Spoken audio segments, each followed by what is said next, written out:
It's the middle of the summer, it's blazing hot, and instead of heading to a pool, why don't you go to a national park? Today, I want to talk about my favorite swimming holes in the national parks so that you can cool down and have a fun adventure with your family.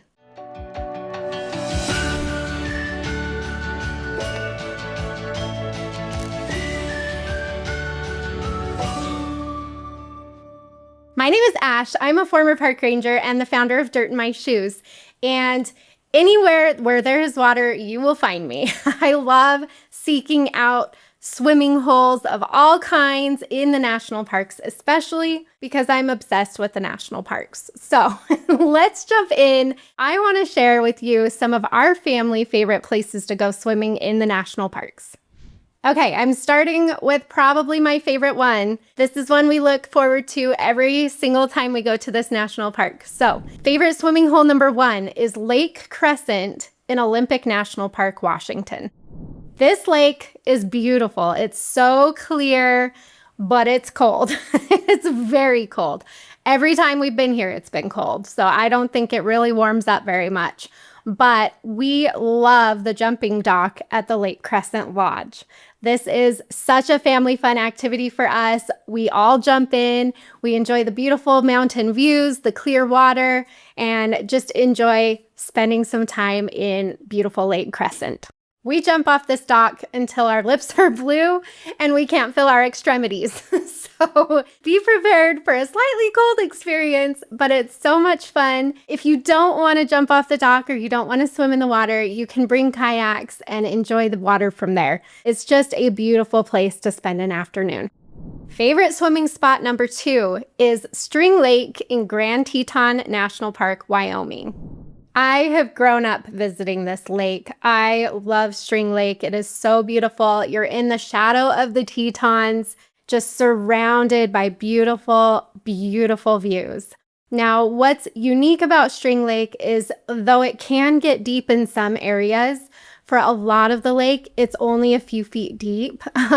We could walk, across the entire lake with it only getting about to my waist deep in some places. So if you want to do that, you'll need to go more to the northern part of the lake. The southern part is a little bit deeper, better for playing in the water, swimming, stuff like that. But I personally, when I'm at Grand Teton and I'm at String Lake, my favorite thing to do is paddleboard. We'll just pack a picnic. We'll hang out here all day. You have the beautiful Teton views. You can paddleboard, canoe, kayak, swim, whatever you want to do. Sometimes we bring like inner tubes that we blow up and we just float, and it's absolutely perfect. Number 3 is Medano Creek in Great Sand Dunes National Park, Colorado. Every year in May and into June, Medano Creek comes down from the beautiful Sangre de Cristo Mountains that are right outside of Great Sand Dunes.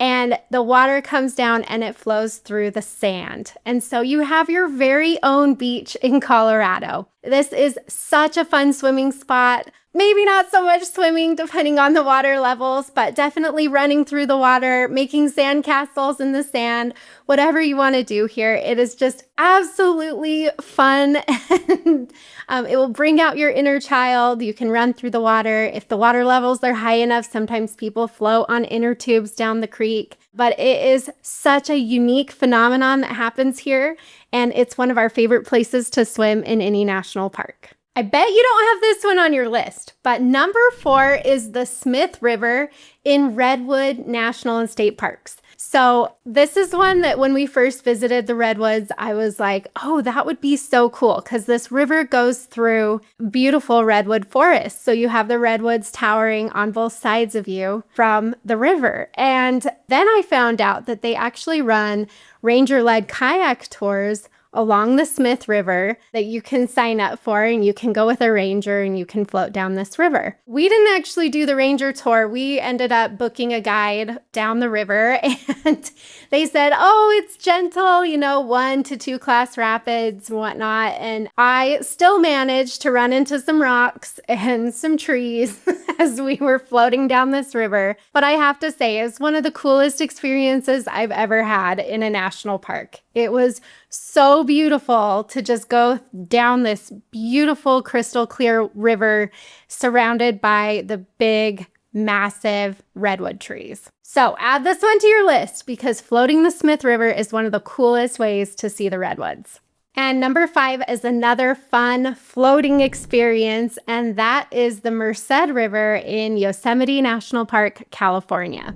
During the early summer in Yosemite, you can either rent a raft, you can bring your own canoes or kayaks or whatever you want, and you can float the Merced River, which goes through the middle of Yosemite Valley. And you wouldn't think the views would be that different than what you can see from your car or from the trail in Yosemite Valley, but it actually is. And as you float the river, it's like, wow, I'm seeing this in a totally different way than I've ever seen the valley before. So we love doing this. You have to come kind of earlier in the summer for the water levels to be good enough for you to do this. And you can rent a raft at Curry Village. I will put the link for that below this video. But you can float right there from Curry Village. You can take the raft down and just have beautiful views of Half Dome and Yosemite Falls and see Yosemite Valley in a completely different way. Let's get you into these parks this summer. So head over to dirtinmyshoes.com. You can find information about all these national parks. I will help you plan your trip. I have more videos here on my YouTube channel, so please like and subscribe.